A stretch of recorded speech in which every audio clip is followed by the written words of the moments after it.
Hey everybody, doing a response for LouRokTV. He wants you to put together a lineup with rookie cards, and I knew right away I couldn't compete with some of the rookie cards that people are showing out there. But what I decided to do, since LouRok is a fellow Yankee fan, and I think we've been following the Yankees for more or less the same amount of time, so I decided to show rookie cards of players from the Yankee lineup from the 90's championships. So let's start with the leadoff man, second baseman Chuck Knobloch.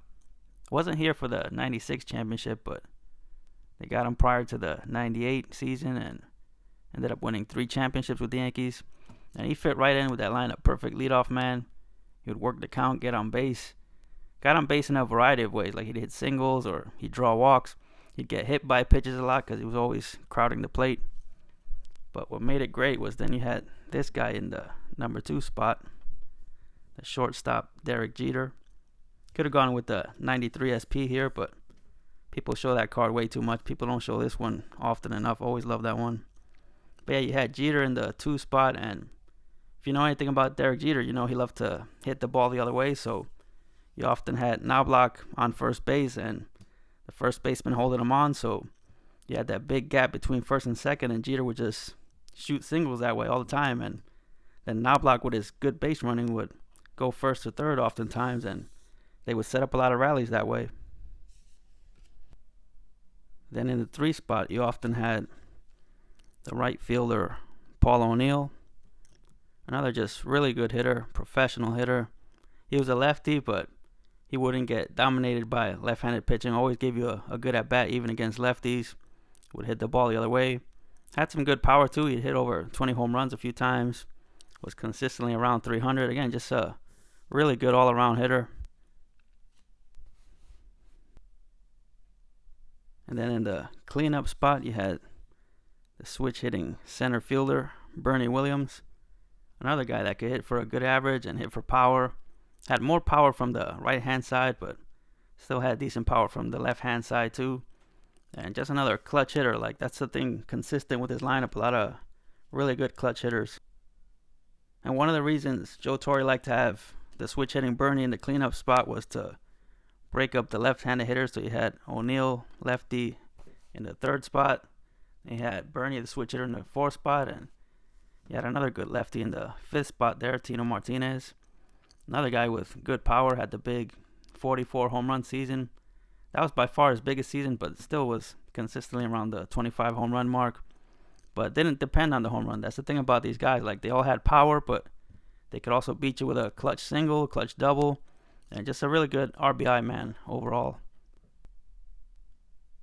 And then after Tino's spot in the lineup, it would often change depending on who was hot at the time or what pitcher was on the mound. But a lot of times it would be this guy, Jorge Posada, another switch hitter with some power. But again, like I said, didn't depend on power. He would hit a lot of big doubles. Another guy that would work the count and get on base.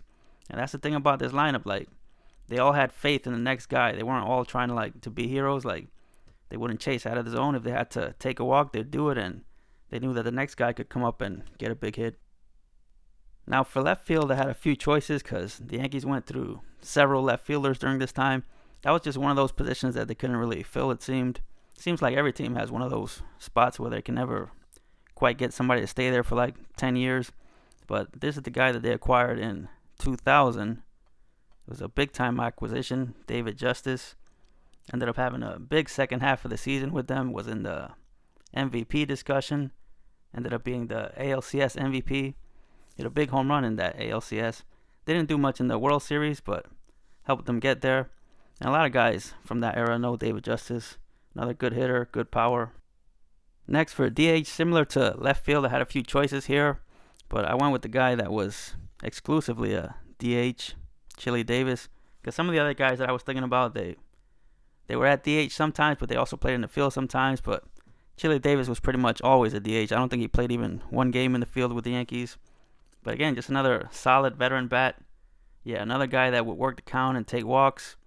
Could hit home runs, but could also hit you a lot of doubles. I remember he would just hit a lot of line drives to both gaps. Because again, he was a switch hitter, so it was just really tough to find pitchers to keep him down. And batting ninth, you have the third baseman, Scott Brosius. He batted ninth sometimes. Sometimes he'd bat seventh or eighth. I always said he was one of the best bottom of the order hitters in all of baseball during that time. The Yankees kind of took a chance on him. Another guy that they got before the '98 season. But his last year in Oakland, he barely hit over 200. Then the Yankees got him, and that first year where the Yankees hit 300 and won the World Series MVP. And just another clutch hitter, another guy you could count on to make contact in a big spot, put the barrel on the baseball. He'd hit a clutch home run every now and then, clutch single. But yeah, just another really smart pickup by the Yankees during this time. Not a superstar. The Yankee haters like to say that the Yankees were just buying stars during this time.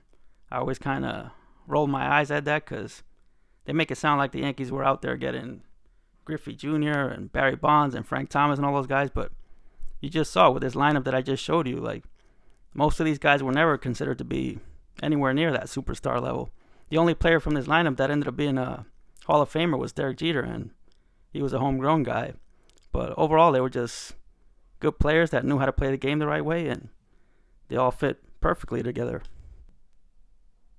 And LouRok also wanted you to pick a pitcher, so I picked one of my favorite Yankee pitchers from that time, David Cone.